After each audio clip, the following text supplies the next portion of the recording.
The morning James Collier drove out from Abilene to find me, I was doing what I do most April mornings, sitting on the porch watching the cattle move through the near pasture, deciding which ones I could trust and which ones I could not.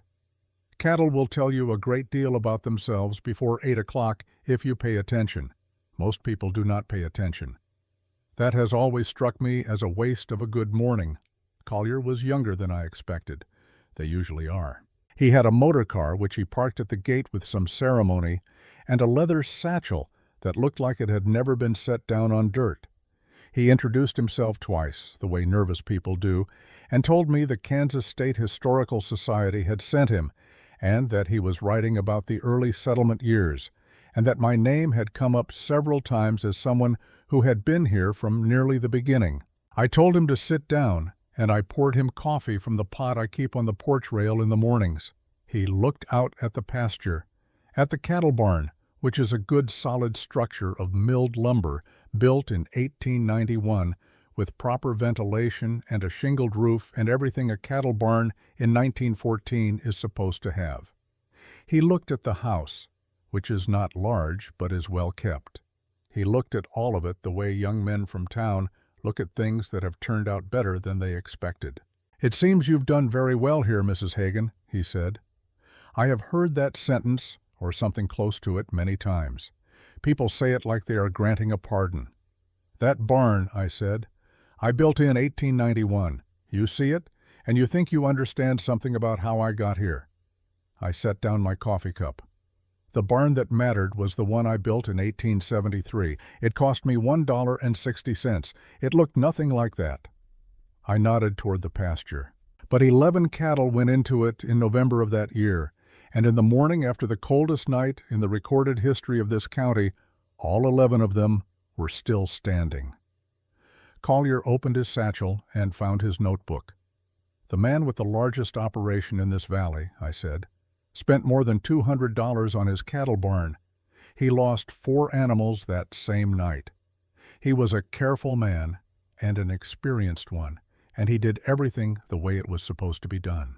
I have thought about that difference for 41 years. I am not sure I have finished thinking about it yet." Collier looked up from his notebook. I could see he had decided this was going to be a better morning than he had planned for. "Tell me from the beginning," he said. The beginning, for the purpose of this story, is October of 1873. But to understand October of 1873, you need to understand what Kansas looked like to a person who had never seen it. I had been here 12 years by that point, which means I had had time to stop being surprised by it. But I remember the surprise. I remember stepping off the wagon in the spring of 1861. I was 26 years old, and my husband Eric was 30, and looking out at a landscape that had no end and no interruption and no mercy in its openness. In Norway, where I was born and grew up, land has shape. The fjords cut into the rock, and the mountains hold the valleys, and you are always oriented by what is above you and what is below. The land tells you where you are. Kansas does not do that. Kansas is a flat declaration that you are entirely on your own, and the sky above it is so large and unmediated that on certain days it feels less like weather and more like a statement of intent. Eric loved it. That was one of the things about him. He could look at a hard thing and find the plain beauty in it without pretending the hardness wasn't there. He was that kind of man. Not foolish. He knew what the plains winters could do.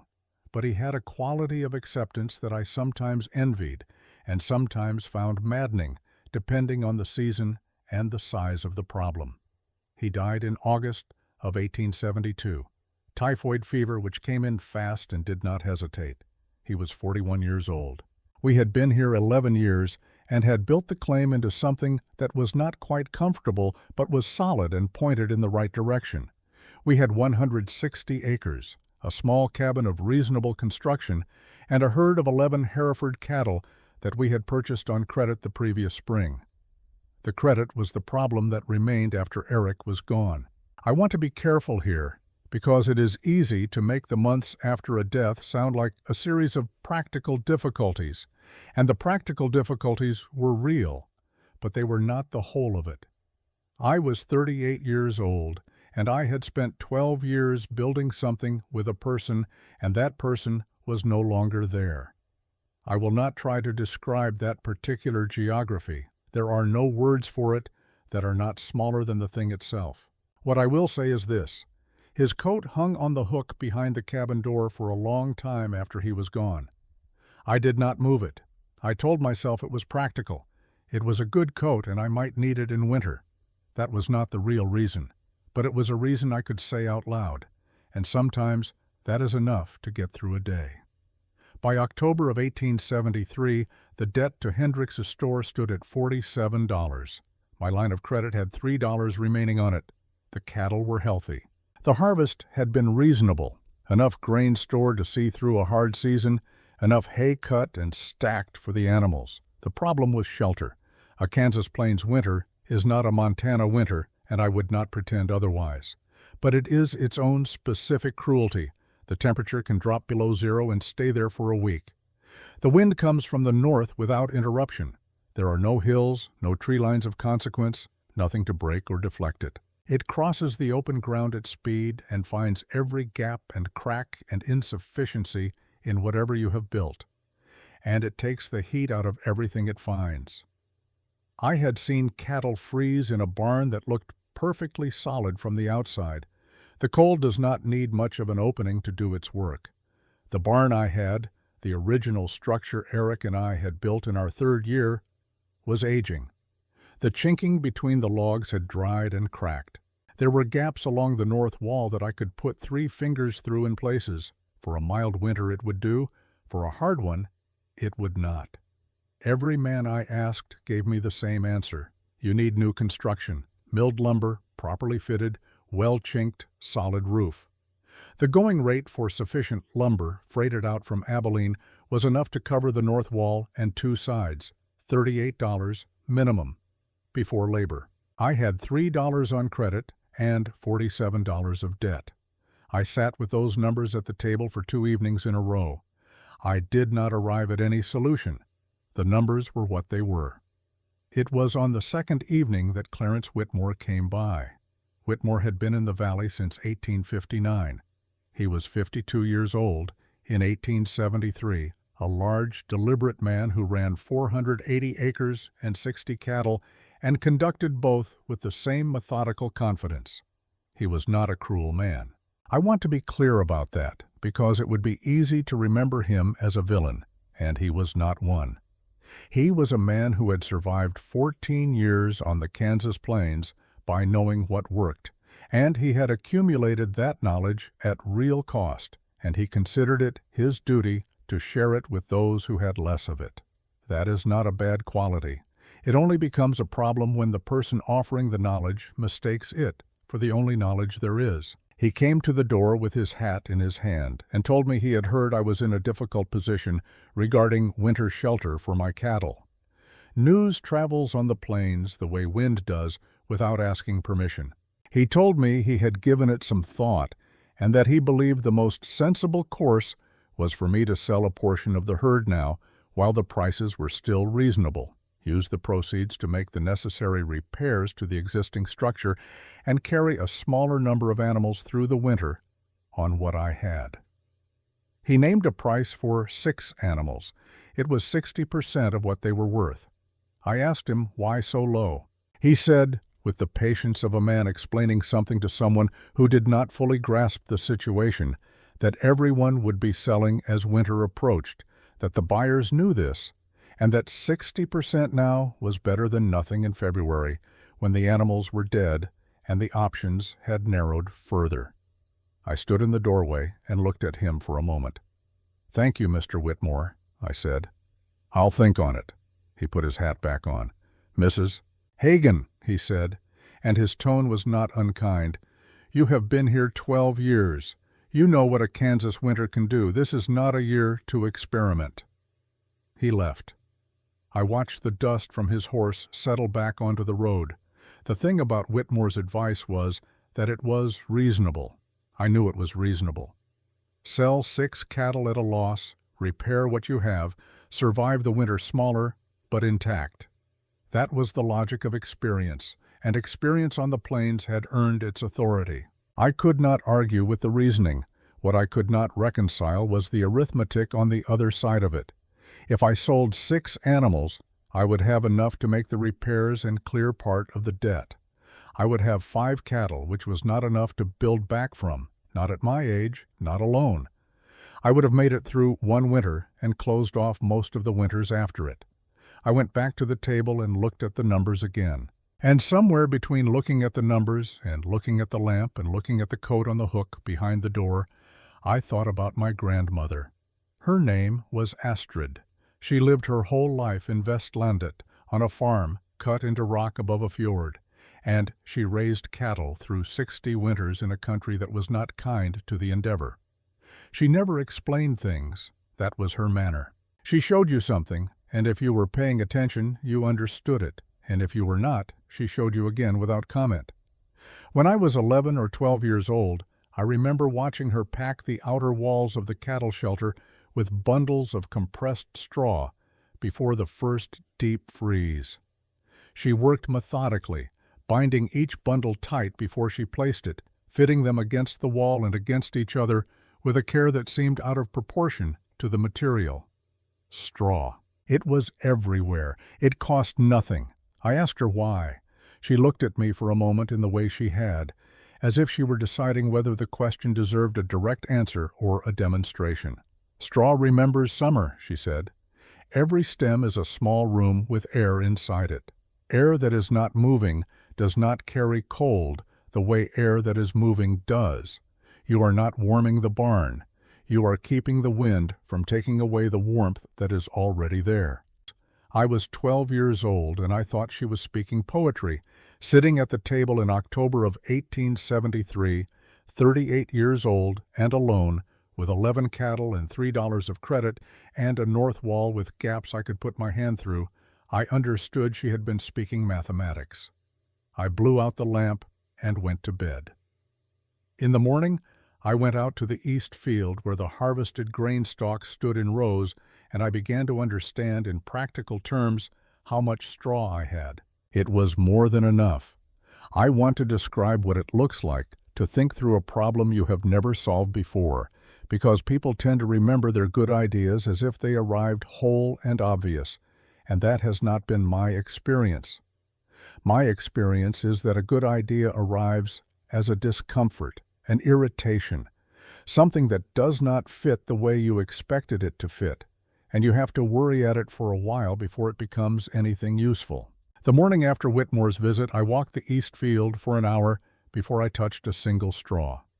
The harvested stalks stood in rows where the grain had been cut, wheat straw, dry and pale gold in the October light, enough of it to fill a room twice over. Eric and I had kept it for bedding and for banking the foundation against drafts. We had never used more than a quarter of what a season produced. The rest went back into the soil or blew across the property in the spring winds. I had never thought of it as a building material. Nobody in this valley did. I stood in the field and tried to hear my grandmother's voice again, not the words. I remembered the words well enough. What I was trying to remember was the way she handled the bundles, the compression, the care she gave to binding each one tight before it went against the wall. She had not been careless with the process. She had been specific, and specificity in a woman like Astrid was always purposeful because she did not have time for anything that wasn't. I picked up a handful of loose straw and held it against the wind. The wind moved through it easily. I could feel the cold of it on my palm right through the straw, immediate and unimpeded. This was the problem I was trying to solve, not cold itself, but cold traveling. Cold carried on moving air, which found its way through every loose and unconsidered material and delivered itself directly to whatever warmth it found on the other side. I compressed the handful of straw between my palms, pressing until it was dense and tight. Held it against the wind again. The cold was still there, but it arrived slower, dulled somehow, muffled. as if the wind had farther to travel to reach my skin through a country that offered it more resistance. I stood there for a moment with compressed straw between my palms and thought about what my grandmother had actually said. Not that straw was warm, that air not moving did not carry cold the way air that was moving did. The loose straw let wind pass through, and wind was the enemy. The compressed straw trapped the air inside itself, in the small hollow chambers of each individual stem, in the spaces between stems pressed together, and trapped air was still air, air that was going nowhere, air that was not a delivery mechanism for the cold outside. It was not warmth I would be building into the walls. It was stillness. I did not begin with the cattle barn. I began with 2 wooden crates, each about the size of a bread box, which I had in the storage lean-to. I set them both on the open ground north of the cabin, where they would receive the full overnight cold and the full north wind, which in October was already carrying the preliminary announcement of what was coming. The first crate I left as it was. The second I packed around the outside with compressed straw bundles, binding them against the sides with strips of old harness leather, 2 inches of tight-packed straw on every face. Inside each crate I placed a tin cup of water. This was not my idea exactly. It was the kind of thing Astrid would have done. She verified things. She did not proceed on confidence alone, which is a practice I have found more useful than almost any other in a life that has required a significant amount of proceeding. The temperature that night went down to 18 degrees. There was wind. In the morning, the first crate held a solid block of ice where the cup had been. The cup in the second crate had a thin skim of ice across the top, less than 1/8 of an inch, and water beneath it that was cold but liquid. I stood and looked at both crates for a long time. I was not triumphant about this. I was not yet at the stage of the problem where triumph was appropriate. What I was, standing in that field in the October cold, was certain enough to continue. 2 inches of compressed straw had meant the difference between frozen and not frozen. I needed to protect a cattle barn. I would need more than 2 inches. I would need to know how much more, and I would need to build it in a way that wind could not find a path around or through, and I would need to build it before the hard freeze, which the particular color of the November sky in those years told you was perhaps 3 weeks away, perhaps less. I went back inside and found a piece of paper and a stub of pencil and began to draw. I am not an engineer. I want to be plain about that. What I did on that paper was not engineering in the formal sense. It was the kind of thinking that a person does when they have a clear problem and limited materials and no one available to ask for guidance. You draw what you know. You mark the directions the wind comes from. You think about where the warmth is and where the cold is trying to enter, and you try to place your material between those 2 things as completely as you can. The north wall was the priority. That was where the wind drove hardest and longest. I calculated what a wall of straw bundles would look like at 18 inches of compressed depth. 18 inches. Because the 2-inch experiment had been promising, and I wanted significantly more margin than promising. I marked the east and west walls at 12 inches. The south wall I left open to consideration, because the south wall in winter received what sun there was, and I did not want to insulate against the one thing that was working in my favor. The roof was its own problem, which I set aside temporarily. The question I returned to, after the walls were mapped on the paper, was the clay.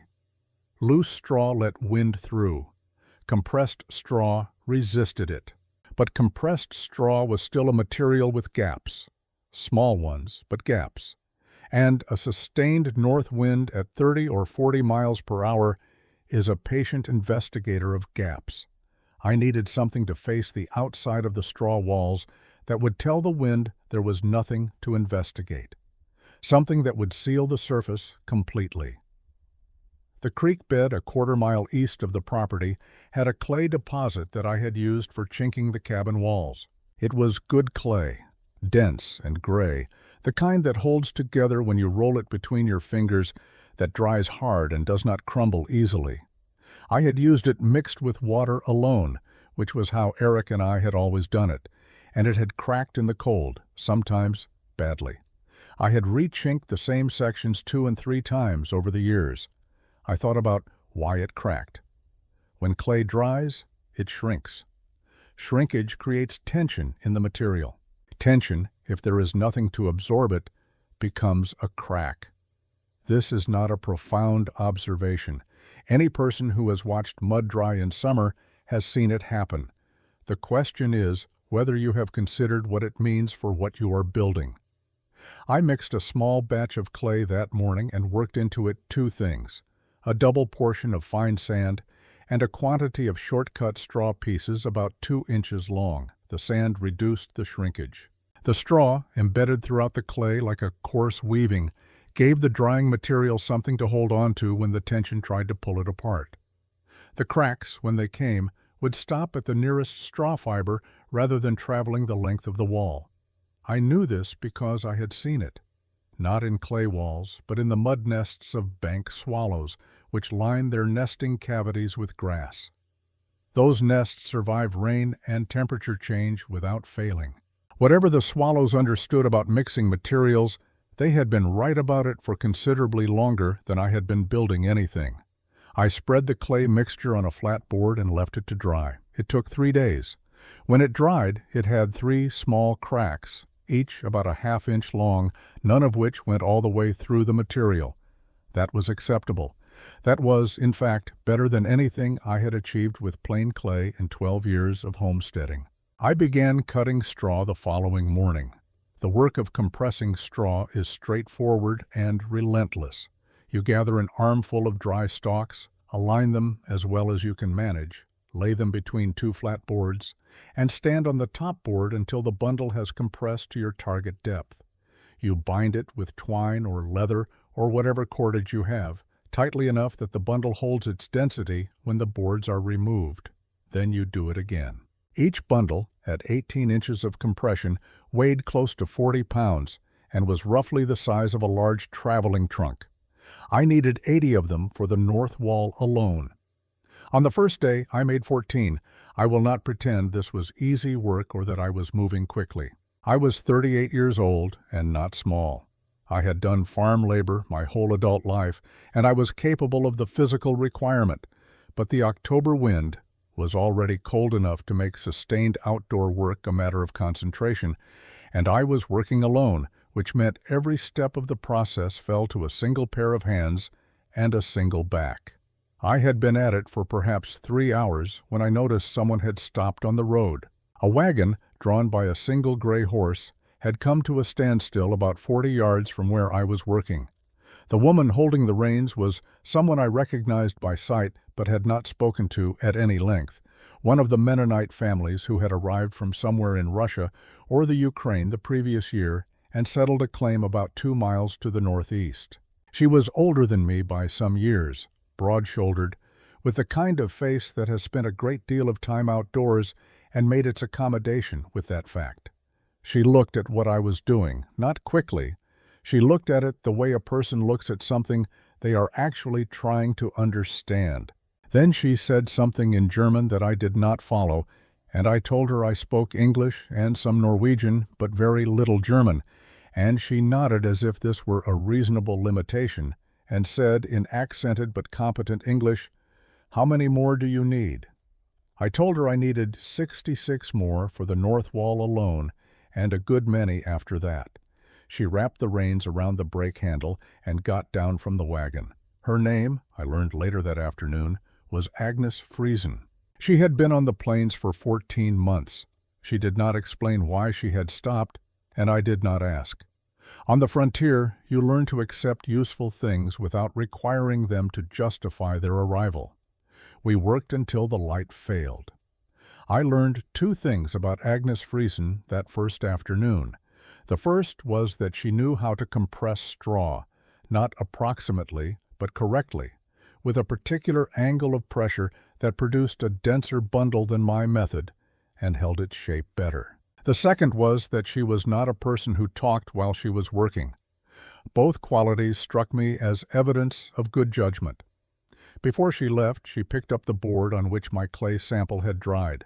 She examined the surface carefully, running her thumb across the small cracks. She shook her head once, not with disapproval, but with the specific expression of someone who has seen a problem before and knows what it wants. She put the board down and pointed at the ratio of clay to sand in the mixing pile, then held up 4 fingers on one hand and one on the other. More sand, considerably more. She did not explain further. She climbed back onto her wagon and drove north toward her claim. I adjusted the mixture that evening. When that second batch dried 2 days later, I found one crack less than a 1/4 inch, and it stopped before it reached the surface. On the 7th day of the work, Whitmore came back. He brought 2 men with him, Harold Beam, who did carpentry work for several families in the valley, and Samuel Cross, who had homesteaded 6 years and considered that sufficient credential for most opinions. They arrived in the late morning and stood at a distance for a while before they came closer, in the manner of men who have not decided yet whether they are visiting or inspecting. I kept working. Whitmore looked at the north wall, which by that point stood 4 feet high and 14 feet across. Straw bundles fitted close and faced with the clay mixture, drying in the pale sun. He looked at it the way a man looks at something he has already concluded is wrong and is now searching for the specific vocabulary of that wrongness. "Mrs. Hagan," he said, "I will grant that you have been industrious." I thanked him for that. "Straw burns," he said. "The outside is clay," I said. "Clay does not burn. Clay cracks. This clay has sand and cut straw mixed through it. It cracks less." He was quiet for a moment. Harold Beam had walked to the wall and placed his hand flat against the clay surface. He pressed. He moved his hand to one of the bundle joints and pressed there as well. His expression did not change, but he did not step back from the wall either. A carpenter will tell you a great deal with his hands if you are watching. "The whole valley knows what you are attempting here," Whitmore said finally. Not unkindly, but with the weight of a man who believes the whole valley's knowing is itself a relevant fact. I came out of respect for Eric. He was a solid man. But this, he gestured at the wall, this is not how it is done. I looked at him. "I know," I said. "That is the reason I am doing it." He put his hat back on and said nothing further. The 3 men rode back toward the road. Harold Beam looked back once at the wall before the road bent and took them out of sight. I picked up the next bundle and fitted it into place. There is a particular quality to the light in Kansas in late October that I have never been able to describe adequately to anyone who has not seen it.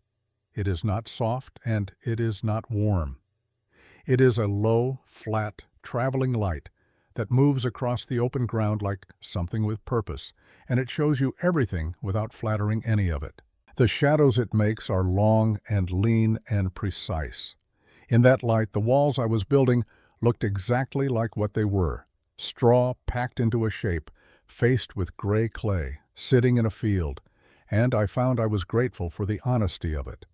There was no hour of the day when what I was doing looked more accomplished than it was. This kept me careful.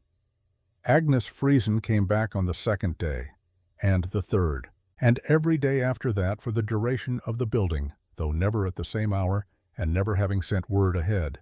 She arrived when she arrived and worked until she judged the light insufficient, and then she went home to her own claim and her own responsibilities, which were considerable. I never asked what she was setting aside to be there. I suspect the answer would have been uncomfortable for both of us. I watched her work. This was something I did deliberately. Agnes knew things in her hands that she did not have the English to explain, and I had learned from my grandmother that observation is a more reliable teacher than instruction, because instruction can be wrong and the hands rarely are. I watched how she handled the bundles.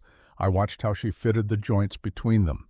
And on the 3rd day, I watched her do something I had not seen before and could not immediately account for. At each corner of the rising north wall, where the structure was most exposed to lateral wind pressure, she cut short sections of branch wood, each about 2 feet long and no thicker than my wrist, and drove them into the ground at an angle, not straight down as you would set a fence post. At an angle, leaning perhaps 15 degrees into the direction the north wind would come from. Then she fitted the straw bundles around these angled stakes, binding them against the wood before packing the clay face over everything. I did not understand the purpose immediately. A fence post goes straight because straight is strongest against downward weight. These were not carrying downward weight. They were in the corners where the walls met, and they leaned north. I thought about it that evening. I thought about what Astrid had taught me, and about the 2-inch straw experiment, and about what I knew of wind and resistance. And somewhere before the lamp burned low, I understood it. A wall built straight against the wind receives all of the wind's force at a right angle, the most direct and complete delivery possible. A wall or anchor that leans into the wind deflects a portion of that force downward into the ground, which has been absorbing force without complaint since before either of us was born. Agnes was not strengthening the corners against the wind. She was redirecting the wind's argument to an opponent it could not move. I had not been taught this. I had watched it and then thought about it until it made sense. That is not the same as being taught, and the difference matters. A thing you have reasoned through is yours in a way that a thing you have been handed is not. I noted the technique and used it in every corner we built after that. The weather changed on the 10th day. I had known it was coming. There are signs on the plains that a person learns to read over years of being wrong about them. The particular gray at the north horizon that is different from ordinary cloud cover, the way the cattle stand with their backs to the wind before the wind has fully arrived, the drop in the sound of the world that happens when pressure changes. I had been reading these signs since morning and working faster because of them, and by mid-afternoon the sky had made its intentions plain enough that no reading was required. Agnes left earlier than usual. She looked at the sky once before she climbed onto the wagon and said something in German that I took, from her expression, to mean that tomorrow would be difficult. By 4 o'clock the wind had risen to what I judged to be 35 miles per hour. By 5 it was higher. It was not a blizzard. There was no snow, only cold and pressure, and a sustained roaring that is the specific voice of the plains at its most serious. It came from the north in continuous waves rather than gusts, which is in some respects worse than gusting because there is no rhythm to shelter yourself inside of. It simply does not stop. I was inside the cabin when I heard it, not the wind. I could hear nothing over the wind. But I was watching through the small north window, watching the walls I had built stand against the pressure when the northwest corner moved. It did not collapse immediately. It leaned first, a slow, deliberate leaning, like a person considering whether to sit down, and in the 2 seconds it took me to get my coat on and open the cabin door, it had made its decision. 4 feet of the corner section came apart, not dramatically, not in a heap, but in a kind of slow separation, the bundles losing their binding to each other, and the clay face cracking along the joints, and the whole northwest corner spreading itself back into its component parts across the ground. I stood in the wind and looked at it. The rest of the wall was standing. 11 feet of the north face held, the sections with the angled corner stakes, which I could see were bent slightly by the pressure, but had not yielded. The northwest corner had been one of the first sections I had built, before I understood Agnes's technique well enough to replicate it, and I had set those corner stakes straight rather than angled. The wind had found that difference and made use of it. I spent the remaining daylight retrieving the bundles that had scattered. The wind made this a negotiation rather than a task. Each bundle wanted to go wherever the wind was going, and I wanted it to go back into the stack, and we settled the argument by degrees. By the time the light was gone, I had recovered most of what had fallen and stacked it out of the wind behind the cabin wall. I went inside. I made a small fire. I sat at the table with the paper and the pencil stub and looked at what I had drawn. The calculation was not ruined. That was the first thing I established, because it needed to be established before I could think clearly about anything else. The rest of the wall was standing. The materials were mostly recovered. The corner would need to be rebuilt with the angled stakes from the ground up, which would cost 2 days. 2 days I had in the schedule, though barely. What I had lost was not time I could not recover.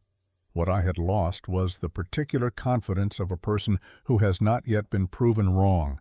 I looked at Eric's coat on the hook behind the door. I will not say much about what I felt that evening. The honest account is that I sat at the table until the fire burned low and the cold came back into the room.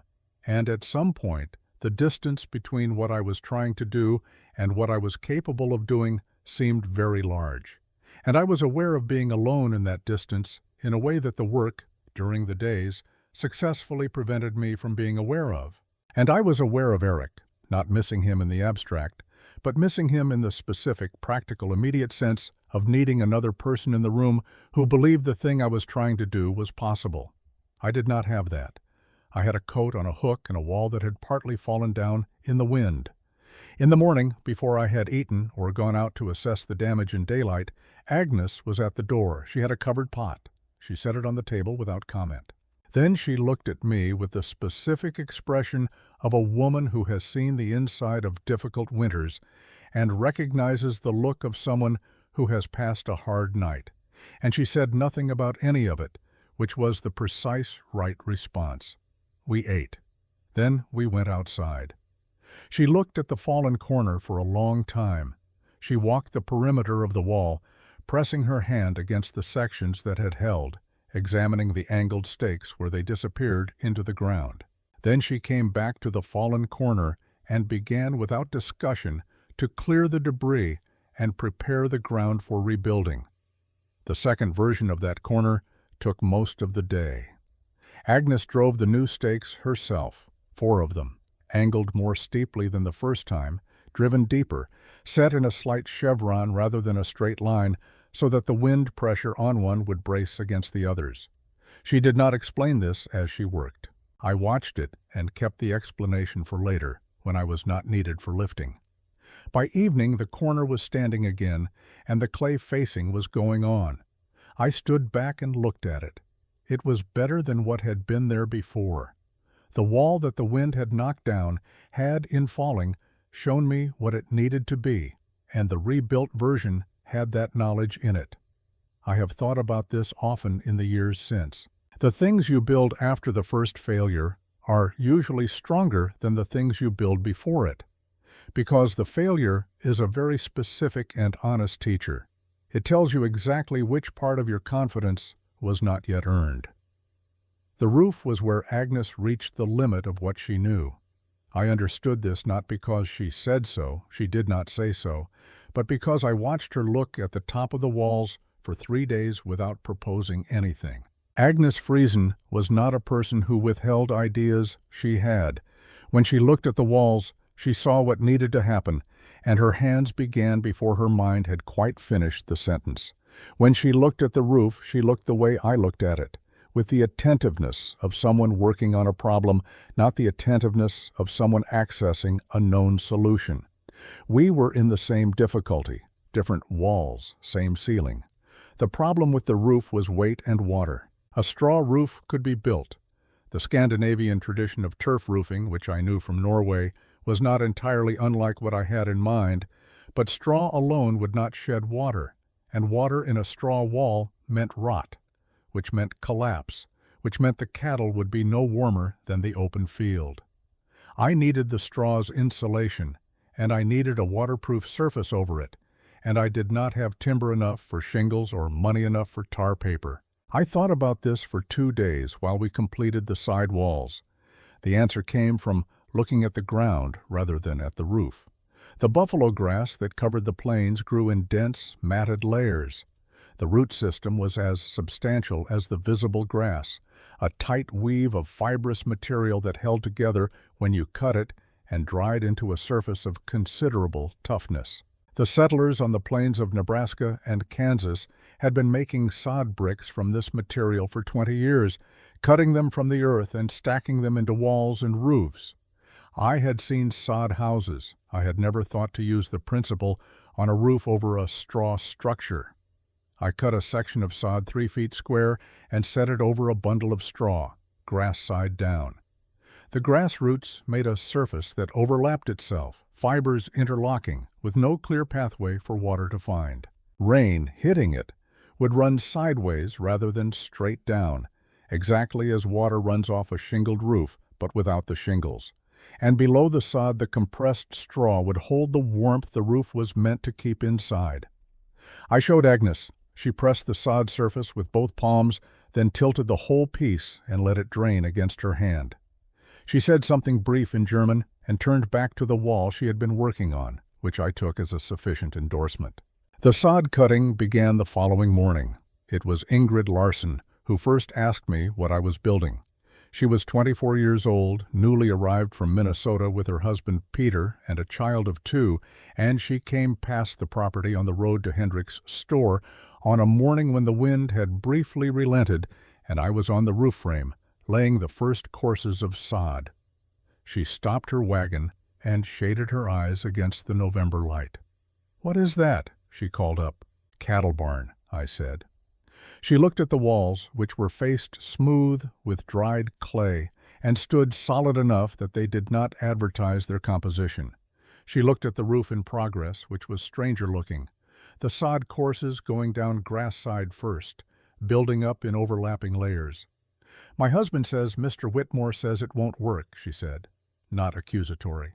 Informational, in the way of a young woman who is still in the habit of reporting what her husband says before she has finished deciding what she thinks. "Mr. Whitmore may be right," I said. "I will know in January."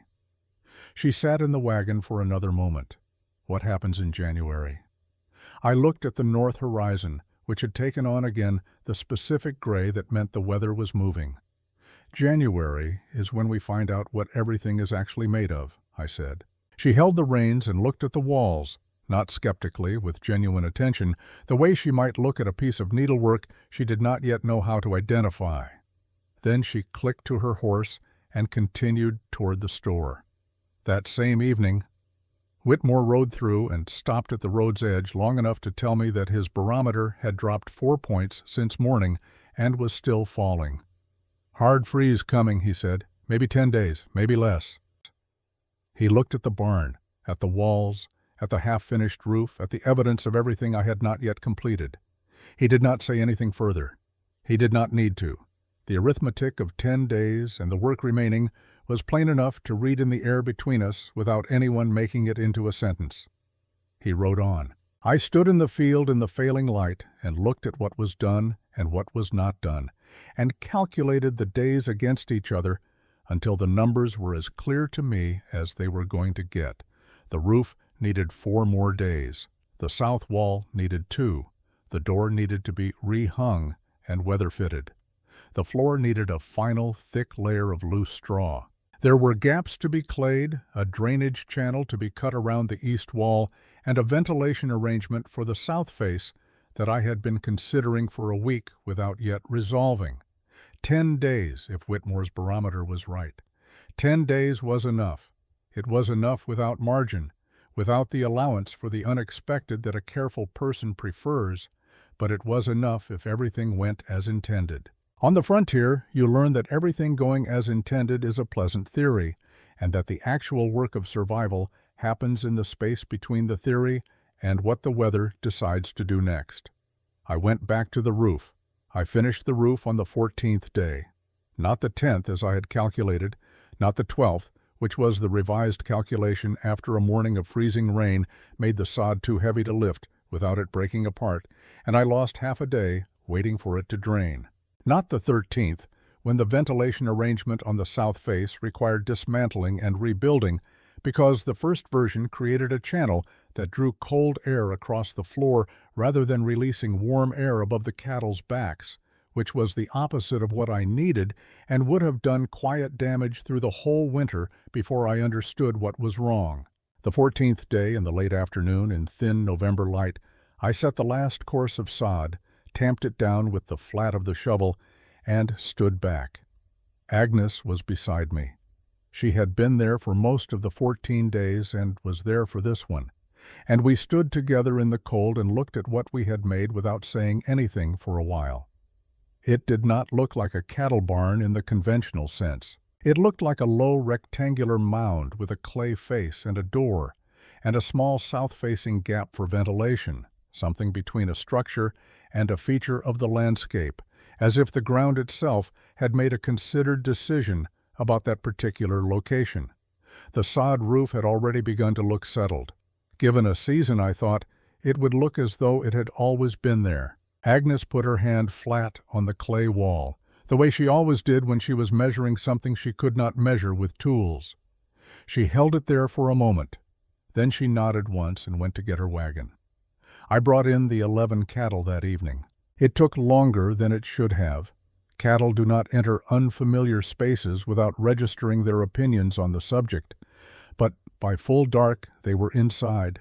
The door was hung and fitted, and the canvas draft barrier I had rigged 3 feet inside the entrance was in place. 2 barriers between the animals and the outside air. The space between them would accept the cold from anyone entering and lose it before it reached the main chamber. This I had learned from a description of northern construction that Reverend Aldrich had mentioned in passing the previous spring, regarding how certain peoples in the far north managed the transition between outside cold and inside warmth. I had filed the idea away without knowing I was filing it. I stood outside in the dark after the door was closed and listened. No sound from inside that suggested distress. The cattle had made their initial protests and settled. I could hear, very faintly, the ordinary sounds of large animals in an enclosed space, the shift of weight, the occasional low vocalization, the specific quality of breath that tells you an animal is standing rather than in motion. I went to bed.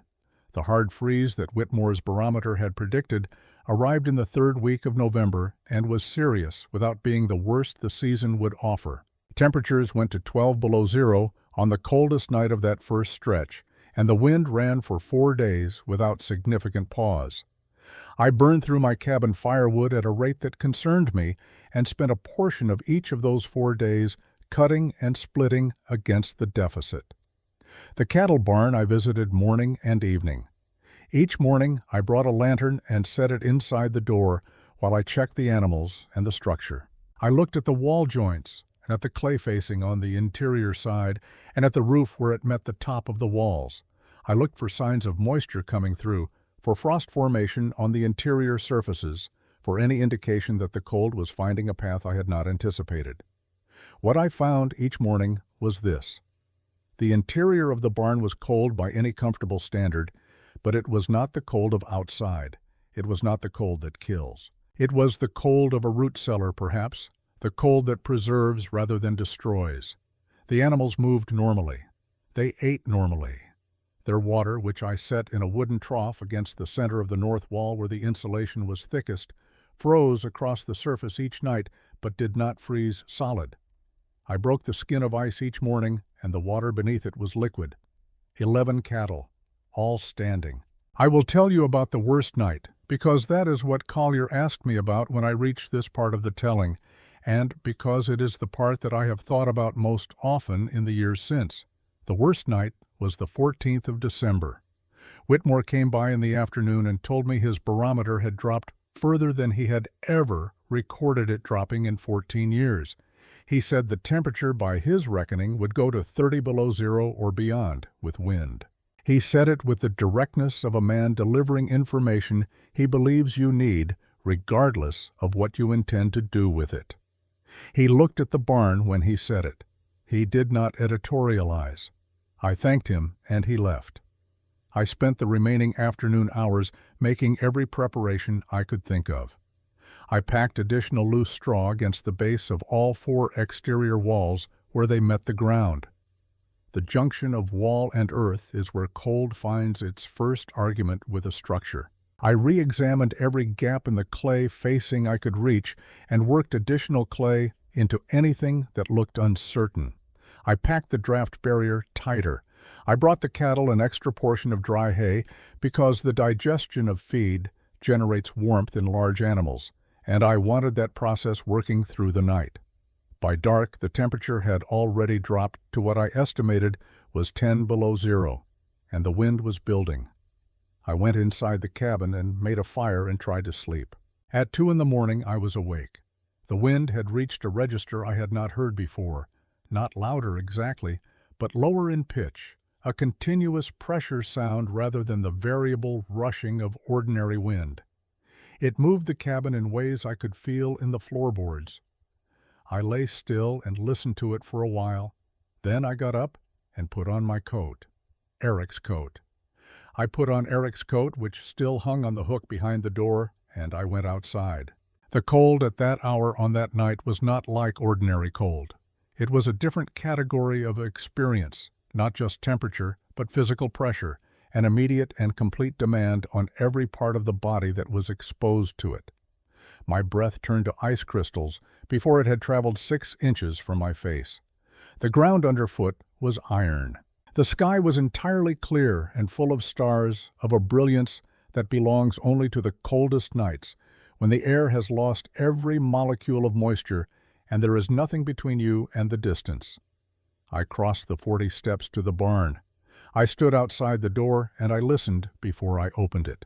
From inside the barn, at 2 in the morning at 34 degrees below zero, with a wind that the following week's newspaper from Abilene would describe as the coldest recorded temperature in the history of Dickinson County. From inside the barn, I heard the slow, even rhythm of 11 animals breathing. I heard it before I opened the door. The sound was not distressed. It was the sound of large creatures in a state of ordinary rest. I stood in the most extreme cold I had ever experienced and listened to that sound for a moment, and I will not pretend I was unmoved by it. My grandmother in Vestlandet had told me a thing when I was 12 years old, and I had carried it across an ocean and 12 years of plains farming and one very difficult winter. And it was working. It was doing exactly what she had said it would do. I opened the door. The warmth that met me was not a dramatic warmth. It was not the warmth of a heated room. It was the warmth of a space that had been protected from the worst of what was outside, held, not heated, at a temperature that living things could manage. I stepped inside and let the door close behind me. The cattle shifted at the lantern light and settled again. I found the water trough. I took off my glove and pressed my fingers into the water. It was cold. It had ice crystals forming at the edges, but the center was liquid. Outside, 34 degrees below zero. Inside, the water in the trough was liquid.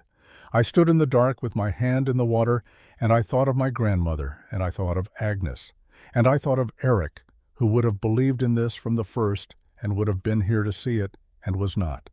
And I put my glove back on and went back to the cabin. Whitmore came in the morning. I was outside when he arrived, cutting the ice from the cattle's water trough, and he pulled his horse to a stop at the fence line and sat there for a while without speaking.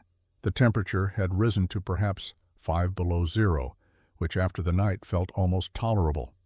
He looked at the barn. He looked at me. He looked at the cattle, which I had led into the small yard on the south side of the barn for their morning movement. "How many?" he said. 11, I said. He sat with that for a moment. "I lost 4, he said. "North corner of the big barn. Wind came through the chinking." He said it without apparent emotion, the way a man reports a fact he has finished arguing with. 4 animals. I told him I was sorry. I meant it. He nodded. He looked at the wall of the barn, at the clay surface, at the place where the sod roof met the top of the wall, at the angled stakes visible at the corner where the clay had developed a small crack and I had not yet patched it. He looked at all of it with the specific attention of a man who is no longer looking for what is wrong, but for what is there. Then he turned his horse and rode back toward the road. He did not ask me anything that morning. He came back 4 days later, alone, and at an hour when no one else was on the road, and he asked me about the north wall, how thick the bundles were, how I had mixed the clay, what the angled stakes at the corners were for. He asked each question and listened to the answer and did not comment on what he heard. When he had asked what he came to ask, he thanked me and left. I do not know what he built the following autumn. I did not go to see. But the man who delivered the Hendricks store orders told me in October of 1874 that Whitmore had purchased a quantity of baling twine that had surprised him, considerably more than any cattle operation would require for normal purposes. I did not ask for elaboration. Collier had been writing for a long time when I finished. He looked up from the notebook and was quiet for a moment, in the way of a young man who has heard something he needs to let settle before he decides what he thinks about it. "Did you ever speak to Whitmore directly about it?" he asked. "About what you'd proven?" "No," I said. "Did you want to?" I considered this honestly. In the first days after, perhaps, there is a part of you that wants the acknowledgement. That is a human part, and I do not think less of it. I picked up my coffee cup. But Whitmore was a man who showed you what he thought by what he did. He came back and asked his questions. The following year, he changed what he built. That was the conversation.